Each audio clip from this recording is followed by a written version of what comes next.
அனைவருக்கும் வணக்கம். இன்றைக்கு என்னுடைய நூலான உலகச் சுற்றுலாவும் உள்ளூர் சுற்றுலாவும் என்ற ஒரு நூலிலிருந்து ஒரு கட்டுரை.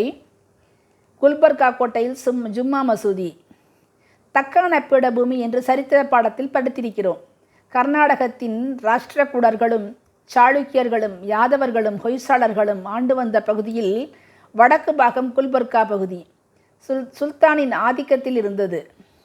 13ஆம் நூற்றாண்டில் அவர்களிடமிருந்து ஆசன் கங்கு என்பவர் தலைமையில் போரிட்டு பெற்ற பகுதியை ஆசனாபாத் குல்பர்கா என்ற தலைநகராக கொண்டு பகாமணியர்கள் பாமினி அரசை நிறுவினார்கள்.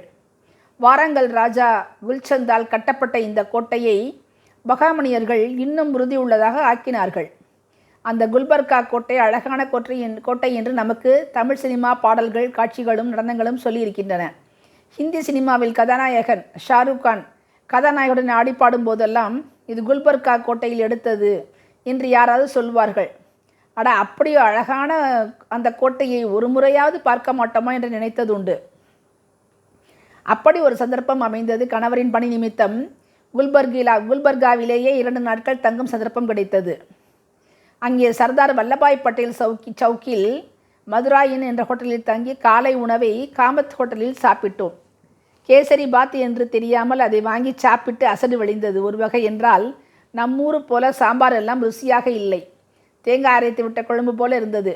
கேசரி பாத்தில் ஒரு முந்திரி இல்லை, திராட்சை இல்லை, வெறும் பாத்து தான் இருந்தது.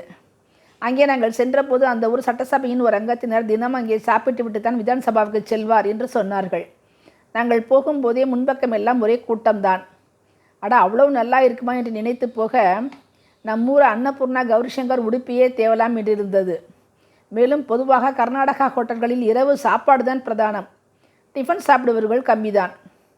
அந்த ஊரின் சட்டசபையை மினி விதான் சபாவை கோட்டை ஸ்டைலில் கட்டப்பட்டது பார்த்துவிட்டு இது போலத்தான் குல்பர்கா கோட்டையும் இருக்கும் என்று நினைத்திருந்தேன். ஒருவேளை இதுதானோ என்ற மயக்கமும் ஏற்பட்டது.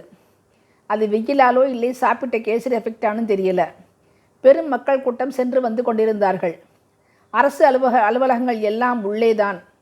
குல்பர்கா மாநில தலைநகரம் அதுதான். இது கர்நாடகாவில் அமைந்திருந்தாலும் பெங்களூரை விட ஹைவேலிருந்து சீக்கிரம் போய் வரலாம். 200 கிலோமீட்டர் தூரம்தான். பக்கத்தில் போலீஸ் ஆஃபீஸ் காம்ப்ளெக்ஸ். இது கிரீன் பில்டிங் கான்செப்டில் கட்டப்பட்டிருக்கிறது. சுற்றுச்சூழலை பாதுகாக்கவும் நீர் சேமிப்பு ரீசைக்ளிங் பொருட்களை பயன்படுத்தியும் வடிவமைப்பில் சில மாற்றங்களை கொண்டு வந்து இயற்கை முறையில் சோலார் டிசைன், மறுசுழற்சி முறையில் மின்சாரம் தயாரித்தல், மின்சக்தி சேமிப்பு ஆகியன பின்பற்றப்படுதாம். ஒரு ஹேட்ஸ் ஆஃப் சொல்லிவிட்டு நாங்கள் தங்கியிருந்த ஹோட்டலுக்கு வந்து சேர்ந்தோம். மாலை 4 மணிக்கு புறப்பட்டு குல்பர்கா புத்த விகார். இதை பற்றி இன்னொரு தருணத்தில் கூறுகிறேன். குல்பர்கா கோட்டை மற்றும் சரவண பசவேஸ்வரர் கோயில் ஆகியவற்றை அடுத்தடுத்து பார்த்ததால் குல்பர்கா கோட்டையில் நான் பார்த்தவற்றை மட்டும் சொல்கிறேன். குவாலியர் கோட்டைக்கு சென்று வந்த பின் குல்பர்கா கோட்டையும் அவ்விதமே இருக்கும் என எண்ணியிருந்தேன். அங்கே செல்ல செல்ல ஆவல் அதிகரித்தது. ஏனெனில் டாக்ஸியில் மிக பெரும் அகழியை சுற்றி போய்கொண்டே இருந்தோம். தஞ்சை பெரிய கோயில் போல ரோடை ஒட்டி ஒரு தடுப்புச் சுவரும் பெரிய அகழியும் இருந்தது. ஆனால் அதிலெல்லாம் நீர்ச்செடிகள் பரவி இருந்தன. கிட்டத்தட்ட 30 அடி ஆழம் இருந்ததாம். இப்போது ஒரு 20 அடி ஆழம் இருக்கும். அகழியை ஒட்டி இரட்டை மதில்கள் காணப்பட்டன. வெளிப்புறம் ஒரு குட்டை மதிலும் அதன் உட்புறம் நெடிய மதிலும் இருந்தது. டைனோசர் முதுகு செதில் போல அதன் ஓரங்கள் புறா மெர்லைன் எனப்படும் அமைப்புகள் கட்டப்பட்டிருந்தன. அங்கே பாஸ்டியன்ஸ் எனப்படும் ட்ரெப்பீசி அமைப்புகளும் இருந்தன. மொத்தம் 15 பாஸ்டியன்களும் கொத்தளங்களும் 26 துப்பாக்கிகளும் இருக்கின்றனவா. அங்கே நடுவில் இருக்கும் ஒரு கொத்தளத்தில் அந்த பாஸ்டியனில் வைக்கப்பட்டிருக்கும் பீரங்கி 29 அடி நீளத்தில் பிரம்மாண்டமாக இருக்கிறது. இங்கே இருக்கும் மதிர்ச்சுவரின் சிறு கொத்தளங்களில் இருந்து சிறிய ஓட்டைகளின் வழியாக அதை ஆக்கிரமிக்க வரும் எதிரிகளை துப்பாக்கியால் சுடுவார்களாம். ஏதோ ஒரு கோட்டையில் இப்படி இருக்கும் இடத்திலிருந்து அகழியை தாண்டி மதில் மேல் ஏறி வரும் வீரர்களின் மேல் கொப்பரையில் எண்ணெயை காய்ச்சி ஊற்றுவார்கள் என்று கேள்விப்பட்டிருக்கிறேன். இப்போது உரு தெரியாமல் சேர்ந்திருக்கும் இக்கோட்டையில் இருக்கும் முக்கியமான விஷயங்களை சொல்லியே ஆகணும். முதலில் ஒரு அழகான மெயின் பாதை. அடுத்து இடது பக்கம் வளைந்து சென்றால் அதன் பக்கம் மத்திய கொத்தளம் சென்ட்ரல் பாஸ்டியன். மேற்கு கொத்தளத்தில் அமைக்கப்பட்டிருக்கும் 26 அடி உயரமுள்ள பீரங்கி மற்றும் ஜும்மா மசூதி. இதில் நடைபாதை இருபுறமும் கல்பாவி கான்கிரீட் சாலை போல உறுதியாக இருக்கிறது. கோட்டை வாயில்களும் சிதையாமல் இருக்கின்றன. இந்த மஸ்ஜித்தின் எதிரில் 2 கட்டடங்கள் உள்ளன. ஒன்று புது மசூதி போல வெள்ளை பச்சை கலரிலும் இன்னொன்று பெரிய கொத்தளமாகவும் உள்ளது. ஜும்மா மசூதியின் வெளியே அங்கே தொழுகைக்கு வந்த ஆண்கள் ஒலு எடுத்துக்கொண்டிருந்தார்கள். அதாவது பிரேயருக்கு முன் கை, கால், கழுத்து, கண் ஆகிய பகுதிகளை நீரால் சுத்தம் செய்வார்கள். இதற்கு ஏற்றாற் போல அங்கே கீழே பைப்புகள் அமைக்கப்பட்டிருந்தன. வெளிப்புறம் கருப்படைந்திருந்தாலும் மிகப்பெரிய மசூதி என்று அழைக்கப்படுகிறது ஜும்மா மசூதி. பிதார் கோட்டையின் சோலே கம்பா மசூதி போல இதுவும் பெர்ஷியன் கட்டடக்கலைக்கும் இந்தியன் இஸ்லாமிய கட்டடக்கலைக்கும் எடுத்துக்காட்டாய் இதன் உட்புறம் திகழ்வதாக சொல்கிறார்கள். ஈரானின் குவாஜிபின் பகுதியிலிருந்து வந்த ரஃபி என்னும் கட்டடக்கலை வல்லுநரால் 1367 இது வடிவமைக்கப்பட்டு கட்டப்பட்டுள்ளது. வடக்கு தெற்காக 176 அடி நீளமுள்ள இதில் ஒரே நேரத்தில் 5000 பேர் தொழ முடியுமாம். 140 தூண்கள், 250 ஆர்ச்சி வளைவுகள், 5 பெரிய குவிமாடங்கள் கொண்ட இதன் மைய குவிமாடம் 80 அடி விட்டம் கொண்டதாம். இதன் உட்புறம் முழுக்க முழுக்க பூக்களும் கொடிகளும் வரையப்பட்டுள்ளது.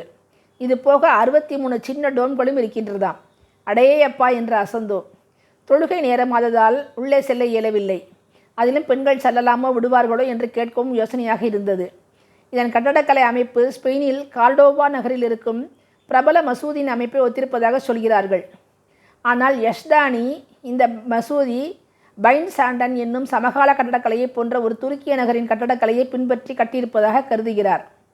சாண்ட்லியரும் விதவிதமான ஓவியங்களும் தூண்களின் அமைப்புகளும் பிரேயர் ஹாலின் விசாலத்துக்கும் அங்கே பாயும் இயற்கை ஒளி வெள்ளத்துக்குமே பார்க்கப்பட வேண்டிய மசூதி இது. மற்றவை எல்லாம் அழிந்து போக இந்த மசூதி மட்டும் இன்னும் பாதுகாப்பாய் பராமரிக்கப்பட்டு வருகிறது. இறைவன் இருக்கும் இடத்துக்கு அழிவேது. பிரோசா, அகமது ஷா, முகமது ஷா ஆகிய மன்னர்கள் அங்கே ஆட்சி புரிந்தாலும் 200 ஆண்டுகளிலேயே பகாமணி அரசர்களின் ஆட்சி போட்டி, பொறாமை, மது, மாது, கொலைகள் என்று முடிவுக்கு வந்துவிட்டது. எஞ்சியவை இவை மட்டுமே. அங்கே குடியிருப்புகளும் இருக்கின்றன. சொற்ப மனிதர்களும் வசிக்கின்றார்கள், பழைய ஆட்சியாளர்களின் மிச்ச நினைவுகளாய். இன்னும் குல்பர்காவில் சோர் கும்பாஸ், ஷேக்கா ரோசா, குவாஜா பந்தா நவாஸ் தர்கா போன்ற குவிமாடங்களும் தர்காக்களும் நிரம்பிய ஊர் அது. சரித்திரத்தின் ஒவ்வொரு துணுக்கும் அங்கே சிதறி கிடக்கும் கற்களில் கொட்டி இருக்கிறது. குல்பர்கா என்றால் உருதுவில் பூக்கள் மற்றும் தோட்டங்களின் நகரம் என்றும் பொருள்படும். அதே கன்னடத்தில் கலபுராகி என்றால் கல்கோட்டை என்றும் அழைக்கப்படுகிறது. இன்று அந்த பூந்தோட்டம் மனிதர்கள் குறைந்து அமைதி பூங்காவாய் வெறும் கல்கோட்டை தான் இருக்கிறது. குல்பர்கா கோட்டையையும் சரவண பசவேஸ்வரர் கோயிலையும் பார்த்துவிட்டு மதுராயின் ஹோட்டலுக்கு வந்து ஸ்டஃப்டு குல்ச்சா, லச்சா பராத்தா, பாலக் பனீர் என்று நார்த் இந்தியன் ஸ்பெஷல் ஐட்டங்களை வாங்கி சாப்பிட்டு உறங்க சென்றோம். மறுநாள் பிதார் கோட்டையை பார்க்க வேண்டும் என்ற பிளானோடு. நன்றி.